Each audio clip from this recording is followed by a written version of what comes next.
जी, अब हम लोग आगे डिस्कस करेंगे कार्डियक एरिथमियाज़ को। इसमें यार बड़े मज़े-मज़े से हैं, कोई भी मुश्किल बात नहीं है। साइनस ब्रैडीकार्डिया, टैकीकार्डिया टर्म्स समझ लेना, आप तो पता चल जाएगा। साइनस ब्रैडीकार्डिया का क्या मतलब है? देखो, हमारे पास क्या होता है कि ये आपको पता है, लेट्स सपोज एसए नोड है, फिर एवी नोड है, और फिर आगे बंडल ऑफ हिस है और लाइक पल्केंजी फाइबर्स है, जो भी स्टोरी है। तो तो अब होता ही है कि अगर पेसमेकर है हमारा एसए नोड, ठीक है? पेसमेकर एसए नोड है, लेकिन है टैकीकार्डिया, इसे कहेंगे साइनस टैकीकार्डिया। मतलब पेसमेकर एसए नोड है। और अगर ब्रैडीकार्डिया है लेकिन पेसमेकर, मतलब आपकी ईसीजी जो है ना, वो ठीक आ रही है। आपकी ईसीजी जिस तरह आनी चाहिए उसी तरह आ रही है, लेकिन एक दो कंडीशंस हैं कि सही ईसीजी आ रही है लेकिन टैकीकार्डिया मतलब 60 से 100। अगर 100 से ज्यादा आ रहा है तो टैकीकार्डिया, 60 से कम आ रहा है तो ब्रैडीकार्डिया। फिर आपने इसको आप कैसे डायग्नोज करते हो? आप ईसीजी देखते हो। अगर तो ईसीजी में आपकी वेव सही बन रही है, किसी किस्म का कोई मसला नहीं है, पी वेव भी है, क्यूआरएस सिम्प्लेक्स भी है, टी वेव भी है, लेकिन तेज तेज आ रही है, तो इसका मतलब है 100 से ज्यादा रेट है। तो उसको मेजर करने का तरीका होता है स्ट्रिप के ऊपर ना, रेट मेजर करने का, वैसे साइड पे लिखा हुआ भी आ रहा होता है, तो उसे कह देंगे साइनस टैकीकार्डिया। और अगर कम है 60 से तो उसे कह देंगे साइनस ब्रैडीकार्डिया। और ये मोस्टली किस तरह होता है, इसमें कैसे हो सकता है आप बताओ? ज़्यादा तब होगा कि सिंपैथेटिक एक्टिविटी स्टिमुलेशन हो, तो वो हार्ट की एक्टिविटी को बढ़ाती है ना, वो स्पीड भी बढ़ाती है और वो कंट्रैक्टिलिटी को भी बढ़ाती है। तो इसी तरह करती है कि साइनस टैकीकार्डिया करवाती है। आप भागते हो, पहले आपको भागने से साइनस टैकीकार्डिया होता है, आपको पैनिक अटैक में साइनस टैकीकार्डिया होता है। आपको अगर मैं कोई ऐसी ड्रग दूं जो आपकी हार्ट की रेट को बढ़ाए, वो साइनस टैकीकार्डिया कराएगी। इसी तरह अगर मैं कोई आपको ऐसी ड्रग्स दूं जो पैरासिम्पैथेटिक एक्टिविटी को बढ़ाए, जिस तरह के इसमें तो एट्रोपिन आ जाएगी अपने पास। और इसमें अगर हम सोचें तो हम्म हम्म हम्म हम्म ऐसे इसमें नाम तो नहीं याद आ रहा फिलहाल, कोई ड्रग हो जिसका साइड इफेक्ट हो तो ब्रैडीकार्डिया। लेकिन खैर ये इसमें अपने पास आप कह लो कि जो पैरासिम्पैथोमिमेटिक ड्रग्स है ना, वो क्लास करेंगे साइनस ब्रैडीकार्डिया। इसके अलावा अगर आप नॉर्मली साइनस ब्रैडीकार्डिया नॉर्मली होता नहीं है। और मतलब ये नहीं है कि आप जैसे ज़्यादा स्कूल में चले जाओ तो साइनस ब्रैडीकार्डिया हो जाएगा, नॉर्मली नहीं होता। ज़्यादा स्कूल में भी चले जाओ तो भी नहीं होता। अब ये साइनस ब्रैडीकार्डिया आ गया, इसमें यही उसने सब कुछ बताया हुआ है कि मतलब कुछ पेशेंट्स हमारे ऐसे हैं, एमआई के पेशेंट्स, जो साइनस ब्रैडीकार्डिया के साथ भी आ सकते हैं, ठीक है? और ये मोस्टली ट्रांजिएंट होता है और इसकी वजह होती है वेगल टोन ज़्यादा होना, पैरासिम्पैथेटिक हार्ट इफेक्ट ज़्यादा होना। अच्छा हाँ, शायद जो सिंकपी में हमने देखा था कि वेगल सिंकपी में वेगल रिस्पॉन्स ज़्यादा हो जाता है, शायद उसमें साइनस ब्रैडीकार्डिया होता हो। सही है। अच्छा, फिर अपने पास आ गया, इसमें स्पेसिफिक थेरेपी होती नहीं है, कोई इतने मसले वाली बात ही नहीं है। लेकिन अगर आपको कोई और साथ में मसला शुरू हो गया, आपको बीपी भी कम है, हाइपोटेंशन भी है, या फिर इस्कीमिया वगैरह भी हो रहा है टिश्यूज का या किसी चीज़ का, तब फिर आप कोई ऐसी ड्रग दो जो ब्रैडीकार्डिया को खत्म करे, जो दिल की रफ्तार को बढ़ाए, वो है एट्रोपिन। ठीक है? तो एट्रोपिन दे के आप हार्ट को, एट्रोपिन का क्या काम करेगी, ये हार्ट की, ये इसको भी स्टिमुलेट करेगी, एसए नोड को भी स्टिमुलेट करेगी, एवी नोड को भी स्टिमुलेट करेगी कि जल्दी जल्दी पास करो भाई, जल्दी जल्दी पास करो, इतना टाइम नहीं है। ठीक है? तो इस वजह से ना हम लोग आगे जाके पढ़ेंगे हार्ट ब्लॉक्स। अभी परेशानी हो ना, हार्ट ब्लॉक्स पढ़ेंगे, उनमें बस ये हो रहा होता है कि जो एवी नोड है ना, ये वाला हमारा पिता एवी नोड, ये ब्लॉक कर रहा होता है पीछे से आने इम्पल्सिस को, आगे पास नहीं कर रहा होता, सही से काम नहीं कर रहा होता। तो इसको भी हम लोग ना एट्रोपिन दे, एक ड्रग एट्रोपिन भी है, उसे हम देते हैं, और एट्रोपिन जाके कहते हैं भाई जल्दी जल्दी काम करो, जल्दी जल्दी काम करो। तो वो एक तरह से हार्ट ब्लॉक को क्या कहते हैं, उसकी ड्रग भी है हार्ट ब्लॉक की ट्रीटमेंट के लिए, एट्रोपिन। सही है। तो साइनस ब्रैडीकार्डिया में भी फायदा दे रही है, दूसरा कहाँ फायदा दे रही है, अपना हार्ट ब्लॉक्स में, वो हम आगे पढ़ेंगे। इजी पीजी, बहुत इजी। साइनस टैकीकार्डिया, वही कि कुछ परसेंट पेशेंट्स जो हैं वो टैकीकार्डिया के साथ भी आ जाते हैं, जो एमआई के पेशेंट्स होते हैं।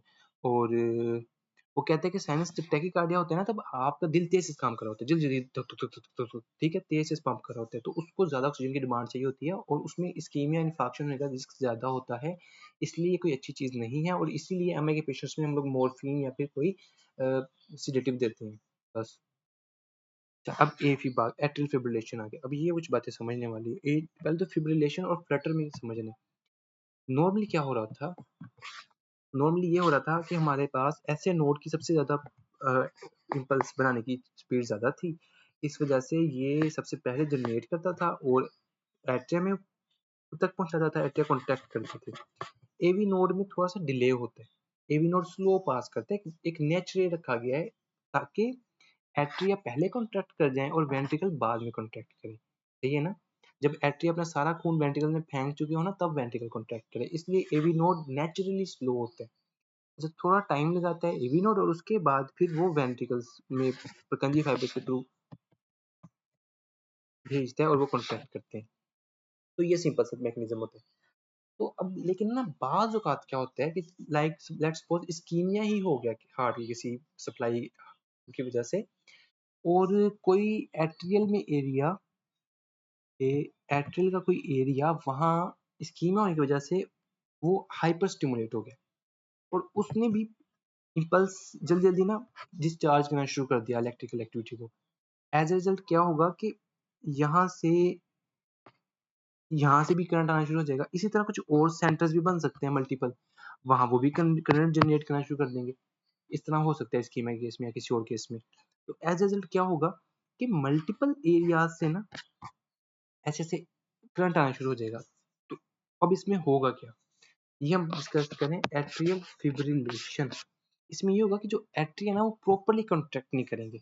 कॉन्ट्रैक्ट करेंगे लेकिन मतलब कभी यहाँ जिस तरह मतलब आप कैसे समझाएँ इसको, लाइक कभी थोड़ी-सी ये वाली कॉन्ट्रैक्ट कर ली, थोड़ी ये कर ली, हर टाइम थोड़ा-थोड़ा ना ऐसे-ऐसे ऐसे कोई हिलता जा रहा है, कॉन्ट्रैक्ट करता जा रहा है। प्रॉपर कॉन्ट्रैक्शन जो मिलके कॉन्ट्रैक्शन होनी चाहिए ना वो नहीं हो रही।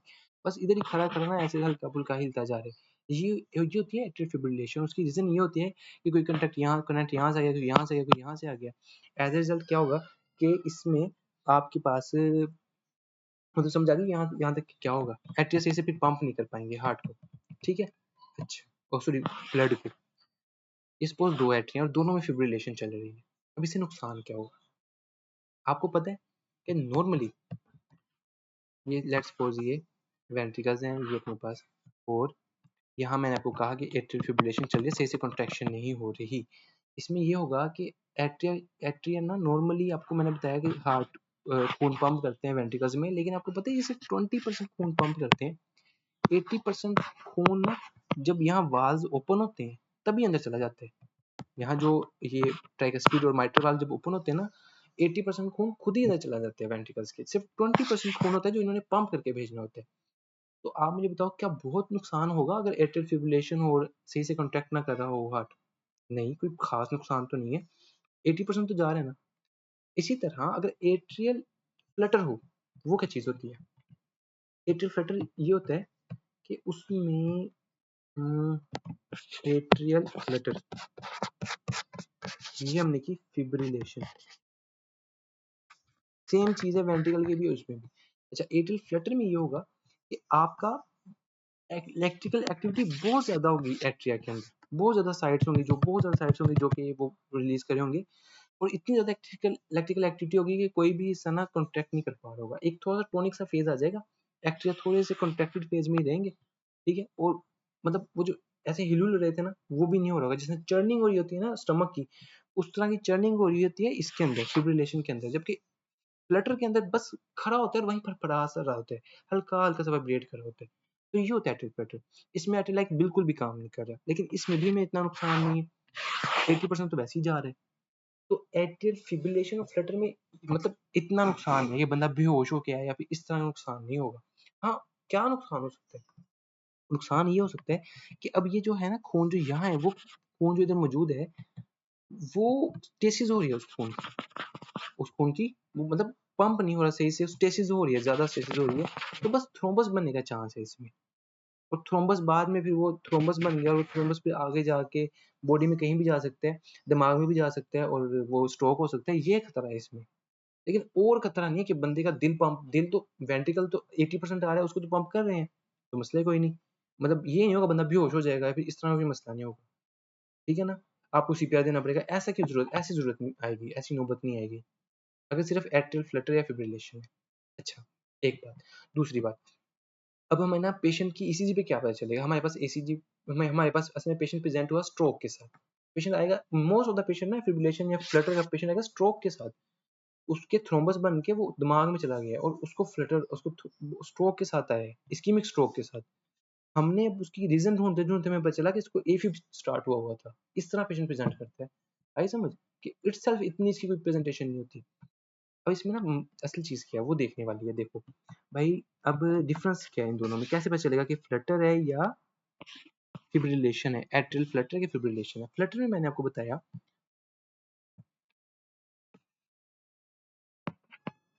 कि इलेक्ट्रिकल एक्टिविटी ज्यादा है, पर सॉरी फिब्रिलेशन में मैंने आपको बताया ए एट्रियल, इसको मैं सिर्फ एफ आई कर रहा हूँ और इसको मैं एफ यू कर रहा हूँ, एफ एल कर रहा हूँ फ्लटर, ठीक है। तो फिब्रिलेशन में ये इलेक्ट्रिकल एक्टिविटी ज्यादा है, कुछ साइड से मतलब यहाँ से एक्टोपिक साइड से ये बना रही है और करंट जा रहा है इधर उधर, लेकिन इतनी ज्यादा नहीं है, ठीक है। तो ईसीजी पता है कैसे आएगी। और दूसरा नुकसान ये हो रहा है कि जो कभी कभी मतलब एक तो था ना कि ऐसे नोड टाइम वक्तन बिल्कुल वक्फे के बाद एवी नोड को स्टिमुलेट करता था। इसमें होगा कि कभी करंट पहुंचा तो स्टिमुलेट हो गया, फिर जब दूसरा करंट पहुंचा कभी फिर स्टिमुलेट हो गया, इस तरह। तो ये सीन चल रहा होगा। तो इसमें ईसीजी कैसी आएगी, इसमें ईसीजी में इस तरह की आएगी।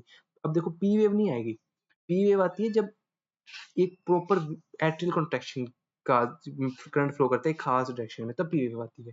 इसमें क्या हो रहा है, इसमें कुछ करंट यहाँ जा रहा है, कुछ यहाँ जा रहा है, कुछ ऐसे जा रहा है, कुछ ऐसे जा रहा है, तो वो कैंसिल आउट हो जाता है, तो पी वेव नहीं आती आपको, सही है। तो इसमें क्या होगा, हमारे पास पी वेव नहीं आएगी, क्यूआरएस कॉम्प्लेक्स आएगा। लेकिन पी वेव की जगह ना आपको ऐसे खराब खराब सी वेव्स आएंगी, क्योंकि पी वेव तो नहीं है लेकिन ऐसे ऐसे से आएगा आपको, क्यूआरएस कॉम्प्लेक्स आएगा, फिर ऐसे से आएगा, क्यूआरएस कॉम्प्लेक्स आएगा।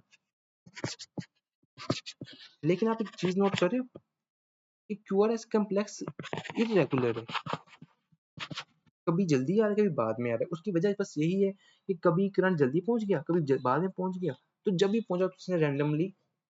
तो इसमें ये फाइंडिंग है कि एक तो पी वेव एब्सेंट होंगी, पी वेव एब्सेंट होंगी, और जो क्यूआरएस कॉम्प्लेक्स सॉरी जो आर आर इंटरवल है ना, आर आर इंटरवल वो इरेगुलर होगा, इरेगुलर आर आर इंटरवल होगा। आर आर इंटरवल बोले तो ये क्यू आर और एस ऐसी है ना, क्यू आर एस, तो ये एक आर, ये दूसरी आर, 3 4 आर 5 आर 6 आर, तो ये R to R interval irregular होगा, कहीं कम कोई ज्यादा, ठीक है। R R R R R. तो इस तरह का सिस्टम होगा। अच्छा जी, अब दूसरी तरफ चलते हैं हम लोग, इसको मैं इधर ही रखता हूँ ताकि हम लोग इसको भूले ना। हम मैं नेक्स्ट नीचे इधर इधर बना देता हूँ आपके लिए क्या चीज, एट्रियल फ्लटर। इलेक्ट्रिकल फ्लटर में ये होगा कि इसमें इलेक्ट्रिकल एक्टिविटी बहुत ज्यादा होगी, फिब्रिलेशन से भी बहुत ज्यादा होगी। हर टाइम ना इतनी ज्यादा एक्टिविटी होगी कि हर टाइम एवी नोड पे ना कोई करंट पहुंच रहा होगा, हर टाइम, सही है, पहुंच रहा होगा। तो इसकी वजह से कैसी ईसीजी आएगी, उसकी वजह से ऐसी ईसीजी आएगी,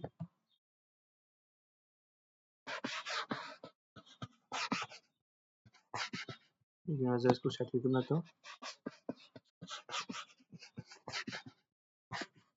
ये भैया थोड़ा सा गलत हो गया, ये मतलब गैप सेम रखना था मैंने, जो कि मैं सेम नहीं रख पा रहा, लेकिन आप बात समझ रहे हो मेरी। आर इंटरवल रेगुलर है, अब आप कहोगे ये कैसे हो गया, उसमें फिब्रिलेशन में रेगुलर नहीं है, इसमें आप कह रहे हो रेगुलर है। उसकी रीजन ये है कि इसमें ना एवी नोड कंटिन्यूसली स्टिमुलेट हो रहे हैं।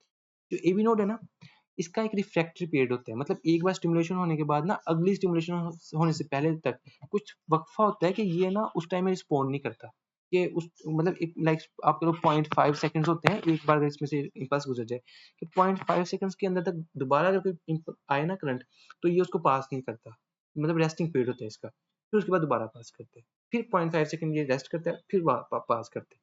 तो इसका एक उसूल है, उसके कहते हैं इसका रिफ्रैक्टरी पीरियड।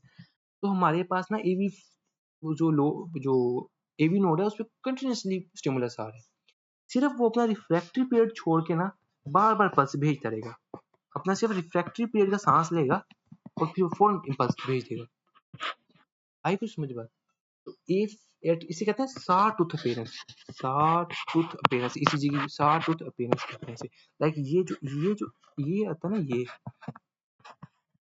ये ऐसे ऐसे आएगा भी, मैंने अच्छा ड्रा नहीं किया, लेकिन अगर आपकी गूगल या तस्वीर देख लो ना बड़ा वाज़ेह हो जाएगा, आई समझ।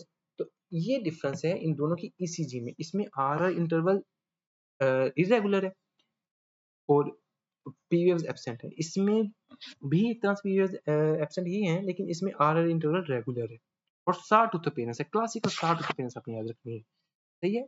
दोनों में खतरा क्या है? दोनों में ही थ्रोम्बस बन के एम्बोलस बन के वो आगे जाने का खतरा है, उसमें तो दिमाग में जाने का खतरा है। ठीक है, एक ये बात होगी। और मैं आपको क्या बताऊं इसमें, आई गेस फिलहाल इन दोनों के लिए इतना बहुत है। बुक में कुछ एक्स्ट्रा हो तो हम देख लेंगे। अब हम चलते हैं वेंट्रिकुलर फ्लटर या फिब्रिलेशन। अच्छा देख, जो वेंट्रिकुलर फ्लटर फिब्रिलेशन है ना, अच्छा एक और बात बताओ, इन इन दोनों में टैकीकार्डिया होगा? टैकीकार्डिया तो होगा, है ना, नॉर्मल से स्पीड स्पीड में आएगा, लेकिन ज्यादा टैकीकार्डिया किसमें होगा? ज्यादा स्पीड से ज्यादा टैकीकार्डिया इसमें होगा। इन दोनों को हम सुप्रा वेंट्रिकुलर टैकीकार्डिया में कैटेगराइज करेंगे। सुप्रा वेंट्रिकुलर टैकीकार्डिया ये होता है कि वेंट्रिकल से पीछे कोई सोर्स हो, भला वो एसए नोड है, भला वो एट्री है, भला वो वेंट्रिकल है, और उसकी कुछ कुछ मसला बना है उसका और टैकीकार्डिया हुआ करे। साइनस टैकीकार्डिया भी सुप्रावेंट्रिकुलर टैकीकार्डिया में क्लासिफाई होना चाहिए, आई एम नॉट श्योर। सही है। अच्छा, तो इसमें ज़्यादा होगा क्योंकि इसमें जितना पॉसिबल स्पीड थी ना, एवी नोड उतनी पॉसिबल स्पीड पे भेज रहा है। इसमें कभी गैप आ जाता है, कभी जल्दी, कभी गैप, कभी जल्दी, तो इसमें भी ज़्यादा होगा। एग्जैक्ट मुझे नहीं पता कितना होगा, लेकिन इसमें तो ए फिब में तो 250 से 300 तक होता है ना हार्ट रेट। मुझे एट्रियल फ्लटर फिब्रिलेशन का नहीं याद, उसमें लाइक 150 तक होता होगा, पता नहीं शायद 200 तक होता होगा, लेकिन इतना उसमें भी होता है टैकीकार्डिया ये। अब हम लोग कर रहे हैं वेंट्रिकुलर टैकीकार्डिया।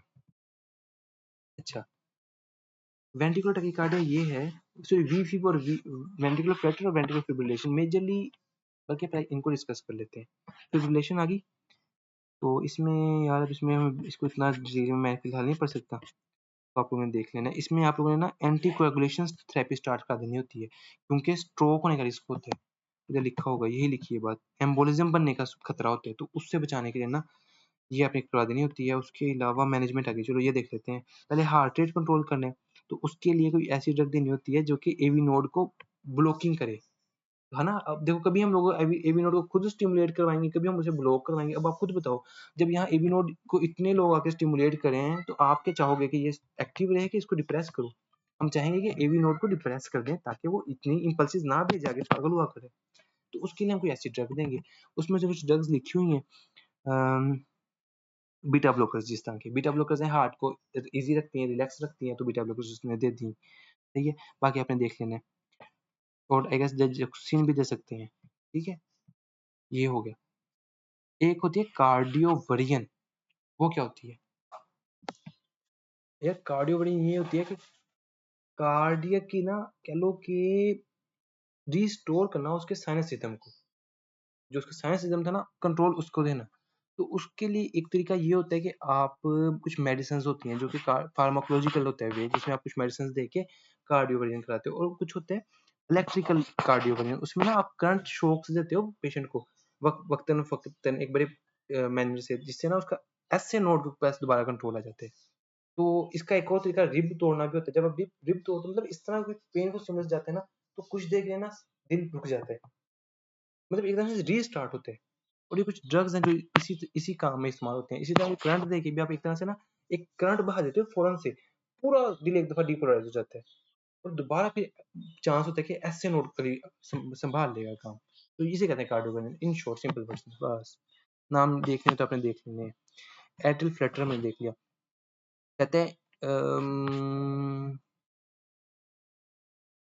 इसके बस यार इतना इतनी डिटेल्स इसकी नहीं चाहिए, इनकी ना इतनी डिटेल्स नहीं चाहिए आपको, इनकी बस बेसिक नॉलेज चाहिए, तो जो मैं पढ़ा दिया है वो आपने देख लेना है। फिर अपने पास आ गया सुप्रावेंट्रिकुलर टैकीकार्डिया। सुप्रावेंट्रिकुलर टैकीकार्डिया, इसमें ये भी इसने कुछ लिखा तो है नहीं। प्रीमेच्योर वेंट्रिकुलर कॉन्ट्रैक्शंस, ये मैंने आपको बता दिया था पहले ही, कि कोई एक्टोपिक साइड से करंट आता है और प्रीमेच्योरली ना एक हार्ट नॉर्मल रेट पे जा रहा होता है, मतलब बिल्कुल बाकी सब कुछ नॉर्मल होता है, लेकिन बाद में प्रीमेच्योरली वो कर देते हैं।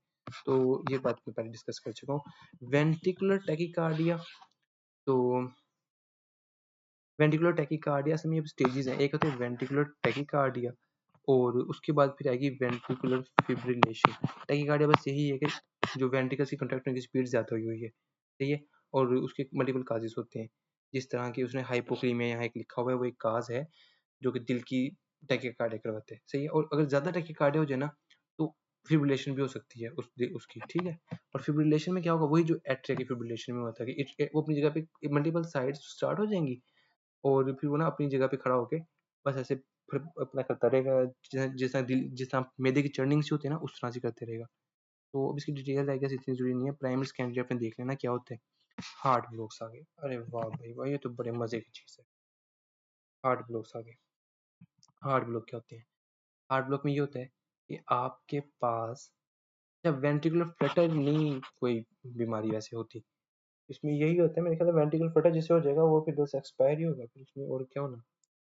अच्छा हाँ, वेंट्रिकुलर फिब्रिलेशन खतरनाक चीज है बड़ी, पता है क्यों? टैकीकार्डिया भी बड़ी खतरनाक चीज है, पता है क्यों? देखो, आपको मैंने बताया कि वेंट्रिकुलर टैकीकार्डिया है कि वेंट्रिकल जल्दी जल्दी कंट्रैक्ट करें, इन शॉर्ट पूरा हार्ट भी जल्दी जल्दी कंट्रैक्ट करे, तो ये खतरनाक चीज है। उसकी वजह ये है कि डायस्टोली भी बड़ा इंपॉर्टेंट फेज है, जो रेस्टिंग फेज है ना बीच में, वो बड़ा इंपॉर्टेंट है, जिसमें वेंट्रिकल्स की फिलिंग होनी है ना।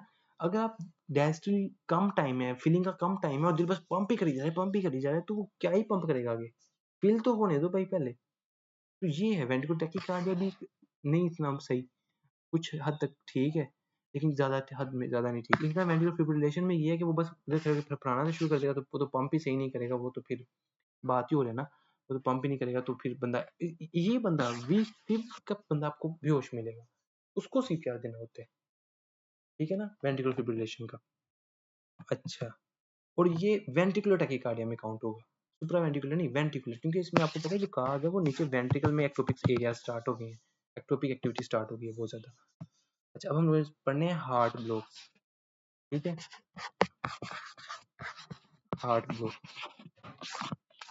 मतलब इसमें ये होता है कि अपने दिल को किसी के लिए ब्लॉक कर देना, ठीक है। तो इसकी टाइप्स होती हैं, नहीं ऐसा नहीं होता, क्या होता है फिर? हार्ट ब्लॉक्स में ये होता है कि आपके पास ये है हमारा प्यारा वेंट्रिकल्स का सहारा एवी नोड, सही है। अच्छा, इसका वैसे मैं आपको बताया था, इसको थोड़ा सा ना इसकी आदत है कि स्लो पास करता है, ताकि एट्रिया पहले कॉन्ट्रैक्ट कर जाए, वेंट्रिकल्स में खून चला जाए और उसके बाद वो कॉन्ट्रैक्ट करें। एट अ टाइम दोनों कॉन्ट्रैक्ट करेंगे ना तो कोई फायदा नहीं है, तो दोनों कॉन्ट्रैक्ट कर जाएंगे, खून कहाँ जाएगा, है ना। तो इसलिए अच्छा, अब एवी नोड थोड़ा सा डिले करता है, लेकिन अगर ये ज्यादा डिले करना शुरू कर दे तो उसे ब्लॉक्स होना शुरू हो जाते हैं। अब वो क्या क्या होते हैं देखें। फर्स्ट डिग्री ब्लॉक क्या होते हैं? फर्स्ट डिग्री ब्लॉक ये होता है कि अच्छा, आपको ये भी पता होना चाहिए कि जो जब ये ब्लॉक करता है ना, उसकी वजह से ईसीजी पे क्या इफेक्ट आते हैं। आपको पता है जो पी वेव आती है ये कब आती है? जब एट्रिया कॉन्ट्रैक्ट करते हैं। और क्यूआरएस कब आते हैं? जब वेंट्रिकल्स कॉन्ट्रैक्ट करते हैं। तो जो बीच में ये जो पी आर इंटरवल है ना, जो ये वाला, सॉरी ये वाला पी टू आर, इसे P R interval, P R segment कहते हैं। तो पी आर सेगमेंट है, ये जो है ये एवी नोड के डिले की वजह से आता है, एवी नोड के डिले की वजह से आता है, आई समझ। तो अब इन ब्लॉक्स में ना हम लोगों ने इस पीआर इंटरवल को देखना कैसे चेंज आ रहा है इसमें। पहला आ गया फर्स्ट डिग्री। फर्स्ट डिग्री में ये मसला होता है कि एवी नोड को ऐसा मसला आता है कि ये पी आर, इसमें ना लेंथ ज्यादा हो जाती है पीआर इंटरवल की, लाइक ये सारी, इसमें ना नॉर्मल ये था, लेकिन इसमें ना जो ईसीजी में पीआर इंटरवल की लेंथ एक हद से ज्यादा हो जाती है, इसे कहते हैं फर्स्ट डिग्री एवी ब्लॉक, सही है। लेकिन कोई भी बीट मिस नहीं करता, कोई भी बीट मिस करने से मुराद ये है कि जितने भी ऐसे नोड इसको भेजते हैं ना, ये सारी की सारी पास करते हैं आगे, लेकिन स्लो, थोड़ा टाइम लेके, थक जाता है ना, छोटा है अभी, तो इसलिए स्लो स्लो पास करते, करता सारी है, काम सारा करता है लेकिन स्लो स्लो। तो वो डिले पी आई इंटरवल की लेंथ ज्यादा हो जाती है। तो फर्स्ट डिग्री ब्लॉक कैसे डायग्नोज करोगे? जब पी आई इंटरवल की लेंथ ज्यादा हो जाएगी, ठीक है, तो ये फर्स्ट डिग्री ब्लॉक है। अच्छा जी, अब हम चलते हैं सेकंड डिग्री ब्लॉक पे। सेकंड डिग्री ब्लॉक में क्या होता है? इसके अब दो टाइप्स हैं, एक है Mobitz type 1, Mobitz type 1 second degree की, और एक है मोबिट्स टाइप 2, सही है। इनमें क्या होता है? मोबिट्स टाइप 1 में ये होता है, इसमें ना अब बीट्स मिस होना शुरू हो जाती है, ठीक है। इनको बाद में डिस्कस करते हैं। इनमें बीट्स मिस होना शुरू हो जाती है कि कुछ भेजता है कुछ नहीं भेजता। और आखिरी अपने पास आ गई Mobitz type 3, sorry sorry, third degree block. Third degree block या फिर इसको कंप्लीट ब्लॉक भी कहते हैं, कंप्लीट ब्लॉक भी कहते हैं। इसमें होता है कि कोई भी पास नहीं करता, कोई भी बीट पास नहीं करेगा, जितनी आई थी सबको ब्लॉक करेगा। अब उसका होगा क्या, उससे होगा क्या, देखो इसमें ये होगा कि ये बिल्कुल भी कोई बीट पास नहीं कराएगी। एज ए रिजल्ट क्या होगा कि एट्रिया को ऐसे नोड संभाल रहा होगा, और जो वेंट्रिकल्स हैं उनका या तो कोई अपना सेंटर स्टार्ट हो जाएगा या कोई एवी नोड संभालना शुरू कर देगा, मतलब वो उनको अलग कोई चीज संभाल रही होगी। एट्रिया वेंट्रिकल में सिर्फ एक कनेक्शन था एवी नोड, वो कंप्लीटली ब्लॉक है, वो कुछ नहीं पास कर। तो एज ए रिजल्ट ना इसमें ऐसी चीज पता है कैसे आएगी कि पी वेव और वेंट्रिकुलर कंट्रैक्शन में कोई सिमिलर कोई नहीं होगा, लाइक दो पी आ गई फिर वेंट्रिकल आ गया, मतलब अपने रेट पे चल रहे होंगे, दोनों अपने अलग अलग रेट पे चल रहे होंगे। तो ये पी वेव अपने हिसाब से आ रही होगी, लाइक मैं इस तरह ड्रा करूँ, और जो क्यू आर एस इंटरवल है ना वो इधर अपने हिसाब से आ रहा होगा। तो इस तरह का कोई पैटर्न होगा। वैसे क्यू आर एस स्लो आएगा क्योंकि वेंट्रिकल स्लो प्रोड्यूस करता है पल्सेस। यार मतलब समझ आ गई कि उनमें कोई लिंक नहीं होगा, कि हमेशा नॉर्मल ये होता है ना, पी आती है फिर क्यू आर एस आता है, तो वो लिंक खत्म हो जाएगा क्योंकि ए बी नोड ये ताल्लुक खत्म हो गया बीच में।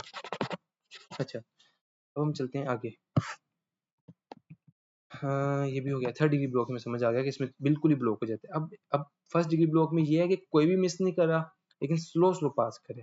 थर्ड डिग्री ब्लॉक ये है कि सारी मिस करे, कोई भी पास नहीं करा। अब आएगी सेकंड डिग्री ब्लॉक, इसमें कुछ मिस करा कुछ मिस नहीं करा, इजी। तो इसमें कैसे होता है टाइप 1 और टाइप 2 में क्या है?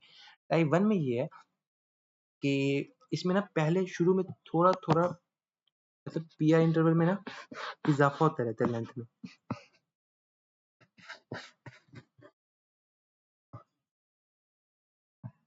अगर आप इस बात को एक मिनट, ये जरा स्लो गया पेन ये, हाँ जी इसको अगर आप देखो,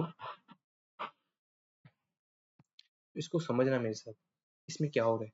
इसमें आप देखो पी आई इंटरवल पहले में इतना था, फिर पी आई इंटरवल इतना हो गया, फिर पी आई इंटरवल इतना हो गया, और इस बारे में कोई बीट ही नहीं आई। पी तो आया लेकिन उसके बाद क्यू एस नहीं आया, मतलब वो उसने पास नहीं किया ए बी नोट में।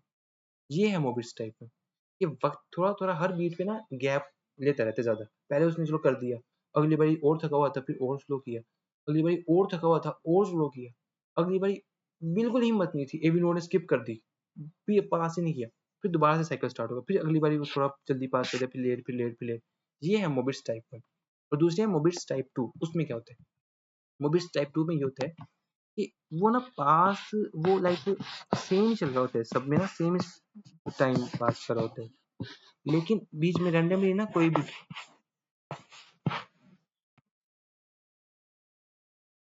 मैंने अभी जगह ही नहीं दी, इसको आगे कंटिन्यू यहाँ करता हूँ।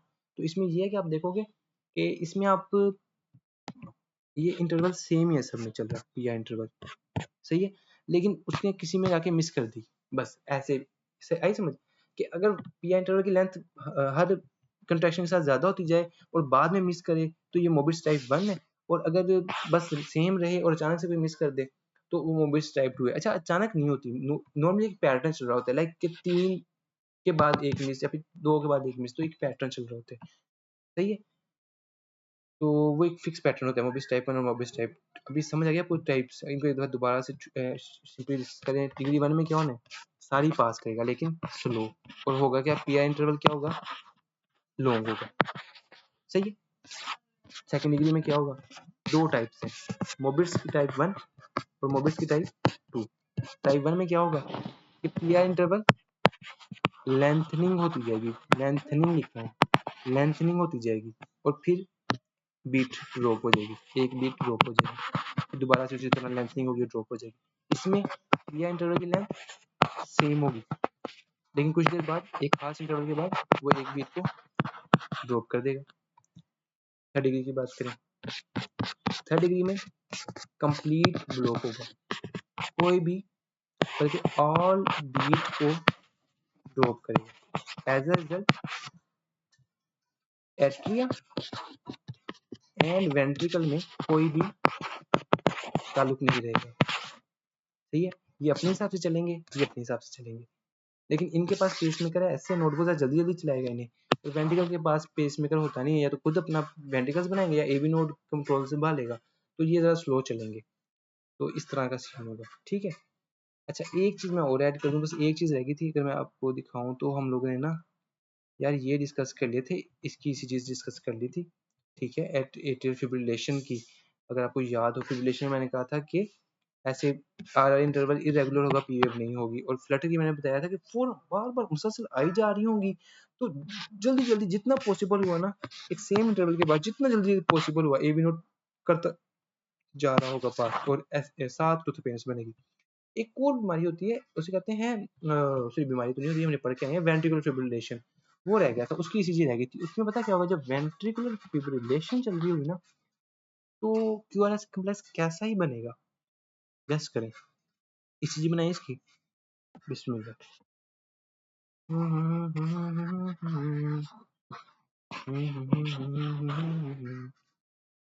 ये तो कुछ ज्यादा ही होगा, लेकिन कुछ इस तरह की ईसीजी आएगी, क्योंकि वेंट्रिकुलर फिब्रिलेशन हो रही है, क्यूआरएस इंटरवल तो रहा नहीं, बस फिर ऐसे ही होगा।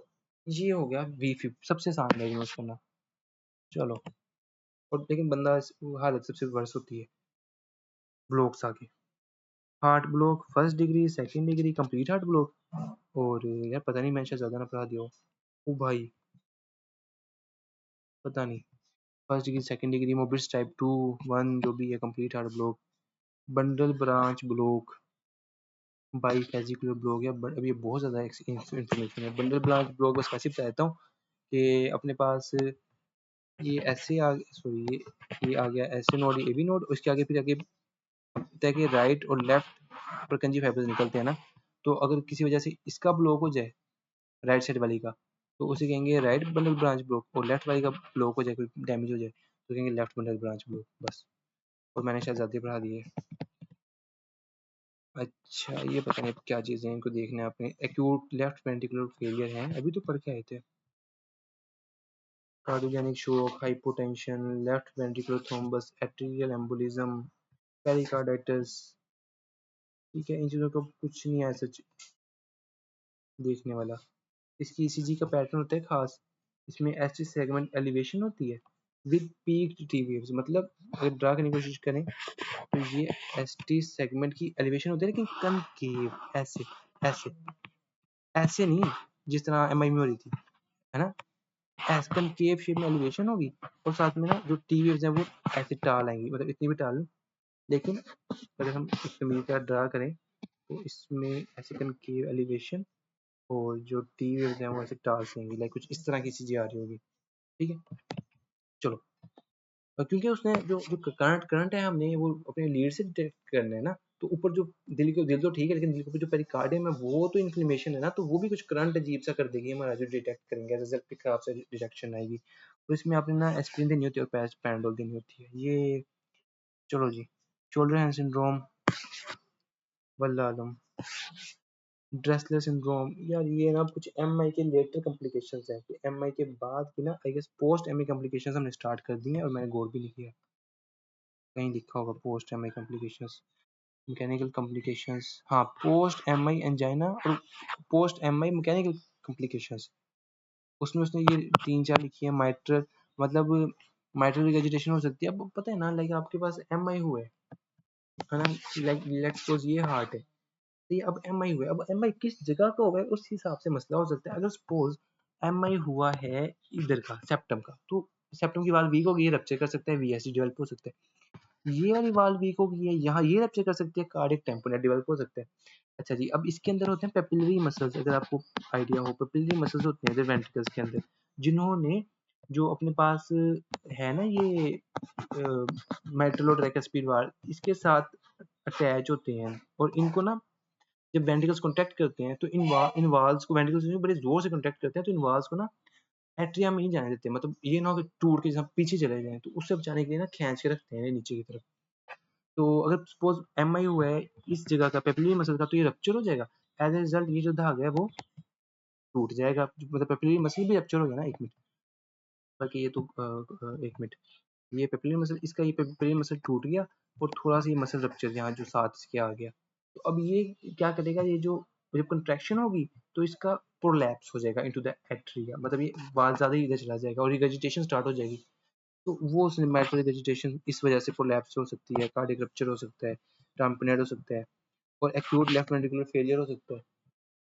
और सही है, और कार्डियोजेनिक वही हाइपोटेंशन भी हो सकते हैं, शॉक भी हो सकते हैं। इसलिए ना असल में ज़्यादा जो चीज़ अगर आपने कभी इसमें से याद करी ना, वो ये कर सकते हैं कि लाइक कितने इंटरवल के बाद क्या चीज़ हो सकती है। इनिशियल डेज़ में वैसे जो मैं आपको मेजर मेजर बताऊँ ना, जो इनिशियल 1 टू 3 डेज़ होते हैं ना लाइक, इनमें ना अरिथमियाज़ का रिस्क ज़्यादा होता है।